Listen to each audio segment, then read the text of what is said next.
السلام عليكم، مرحبا بكم معنا في فيديو جديد. الوصفه اللي غادي نحضروا اليوم واحد الوصفه اللي عزيزه ولذيذه، عزيزه على الجميع ولذيذه.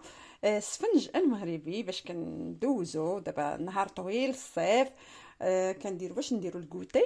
انا غادي نديروا السفنج هاد المره. السفنج غادي نديروه بطريقه مختلفه، غادي نديروه بالسميد الناعم. هو هذا، شوفوا هاد السميد الناعم.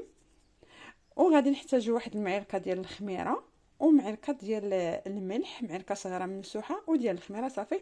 هنا اللي غادي يجيب هاد الوصفه لذيذه ورائعه هي هاد المعلقه الكبيره خماره بلديه. هانتوما شوفوا، كتشوفوا فيها ديك الثقوب راها خامره. ها هي صافي. وغادي نحتاجو الماء. خليكم معنا باش نشوفوا الطريقه. كنحب نقول لكم شكرا على المتابعه، وشكرا على اي واحد كيدير لنا لايك وتعليق. نتمنى باش نكونوا عند حسن ظنكم. ما تنساوش تشتركوا في الصفحه وتدعمونا باللايك واشتراك. شكرا. بسم الله على بركه الله. نمشيو نبداو الوصفه. نديرو هنايا ديك الخميره، نزيدو الملحه،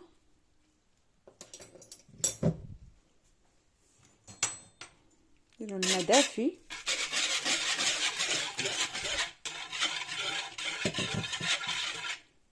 نزيد السميد،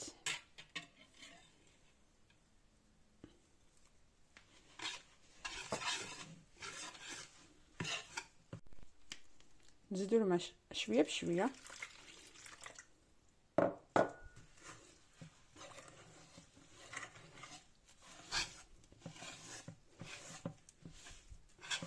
غادي نديرو يدينا هكا. هانتوما كتجي جاريه بحال هكذا لان غادي تشرب.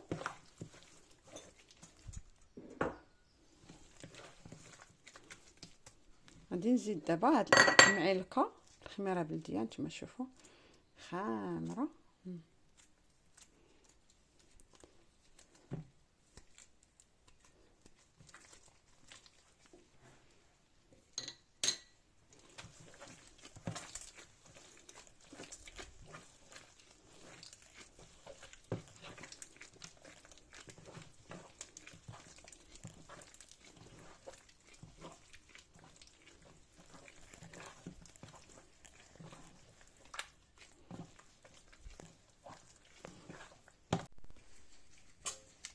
خليها ترتاح واحد نص ساعه.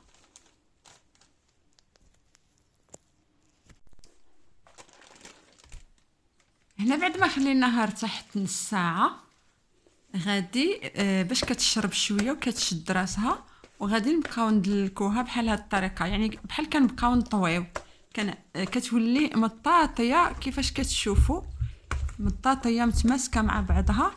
وكنبقى غير بحال هكا كندخلها في بعضها، كنطوي هكا من الفوق لتحت، من الفوق لتحت. بغيتو ديروها في العجانه ديروها في العجانه، ولا ديروها في، ولا تدلكوها غير بيديكم. انا دلكتها غير بيدي، يعني هكا باش كتجي واحد العجينه ناجحه. هنايا غادي نديرها في واحد الانيه مجموعه. كنت هنايا دهنتها شويه، دهنت ديك الانيه بالزيت باش ما تبقاش لاصقه فيها العجينه. صافي غادي نغطيها. شوفوا هنايا عندنا غير النص ديال العجين. ملي غادي نخليوها تخمر، خصنا حتى تولي عامره، يعني تولي مذوبله العجينه. كنخليوها في واحد المكان دافئ ونخليوها تخمر. ها نتوما شوفوا بعد ما خمرت، يعني حتى ولات كانت غير النص. بعد ما خمرت ضروري تخمر، يعني تولي العجينه. شوفوا كيفاش خمرات باش كتنجح معكم الوصفه. هنا نبقى نولي نحيد منها داك الهواء، كنردها الحجم ديالها طبيعي. صافي شوفوا كي هذا. هنايا كنحتاجوا واحد المقله وواحد الكاسرونه. كنديروا هاد المقله كنديروا فيها شويه ديال الزيت، وديك الكاسرونه باش كنوليو باش كتحمر السفنجه.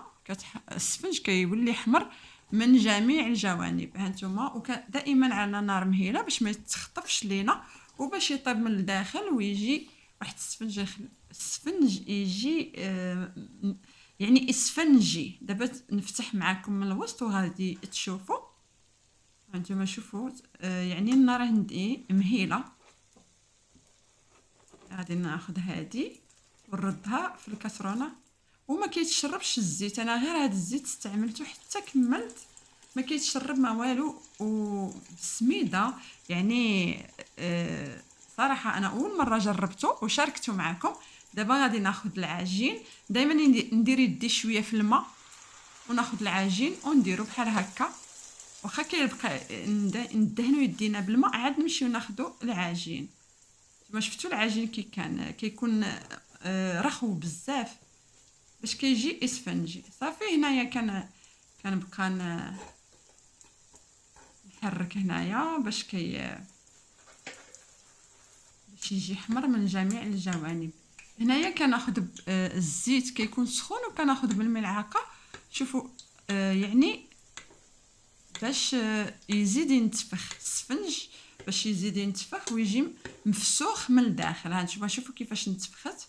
يعني خاصنا حتى يعني الوصفه من الاول حتى الاخير نطبقوها باش كتنجح معنا، خصوصا السفنج بالسميده زعما جا رائع رائع رائع، ما تصوروش. يعني ناجح ورائع ومختلف على تاع الفرينه، وما شربش الزيت صراحه، ما شربش الزيت نهائيا. وهذا الزيت اللي درته ما زدت عليه والو. هيا انا دابا الاخيره غادي نديرها. دائما ندهن يديا في الماء وكنبقى ندير ثقبه في الوسط ونسرحها بسهوله.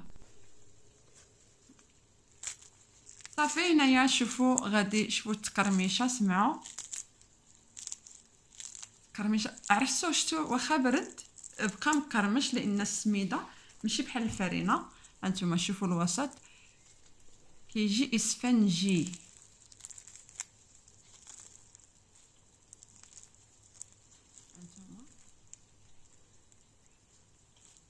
صراحه خميره بلديه يعني حتى هي عاونتني باش نجحت معايا هاد الوصفه.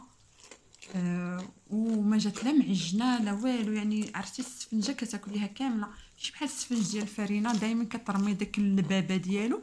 هذا لا، هذا كتاكليه لان جاي خفيف وجاي كله اسفنجي. دائما نار مهيله. شوفوا انا دابا مخليه هذيك على نار مهيله يعني حتى كيطيب على راحته كيجي طايب.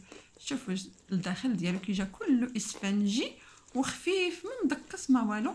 يعني حتى في الطياب خاصنا يعني الوصفه من الاول في المقادير والطريقه ديال العجين وتاع الطريقه ديال التخمير والطريقه ديال الطهي باش كتولي واحد الوصفه ناجحه من الالف الى الياء. انتما شوفوا اللون ديالو جميل جدا وصحي بالسميد، وحتى الزيت ما تشربش صراحه. داك الزيت اللي درته هو اللي بقى. تشوفوا صراحه عجبني غير كنشوف فيه. اول مره هاد الوصفه درتها معكم ونجحت لي، جربتها معكم، راني عاد غادي نولي نجربها ان شاء الله. لان دابا شفت هاد الوصفه شفتها في واحد هكا في شي قناه كانت دارتها، وقلت لي ما لا نجربها. واول مره جربتها هذا رائع تجربه. يعني عاد غادي نولي ان شاء الله نتقاسمها معكم. وهذا هو عاود نولي نعاودها اذا درتها نولي نشاركها معكم بطريقه اخرى عاود.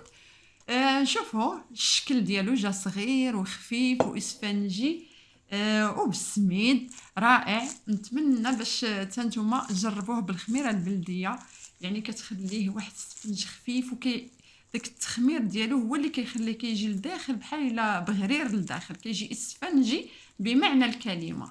يعني السفنج راه علاش سميتو السفنج راه خصو يجي اسفنجي، يعني باش من تاكليه ما تحسيش بديك اللبابه الداخل ديالو ما كتسرطش ولا ما كتمضغش. شوفوا يعني انا الوصفه جاتني ناجحه، لذلك كنوريكم ونعاود نوريكم باش نتوما تزعموا وديروها. صراحه جا بنين بنين بنين. انا ما عززتش عليا السفنج ديال الفرينه، يعني الا كليت ناكل حبه هذا عجبني بزاف وكليت كثر من 3 الحبات. كان يكون عاد سخون وكان بقى ندوق وعجبني صراحه. نتمنى باش تكون عجبتكم الوصفه السفنج بالسميد الناعم. كنقول لكم شكرا على المتابعه، شكرا على التعاليق وعلى الاشتراكات ديالكم. نتمنى باش ان شاء الله من حتى نتوما تجربوا هاد الوصفه اللي جات اكثر من رائعه. شكرا، ما تنساوش اشتراك ولايك باش يوصلكم كل جديد. شكرا.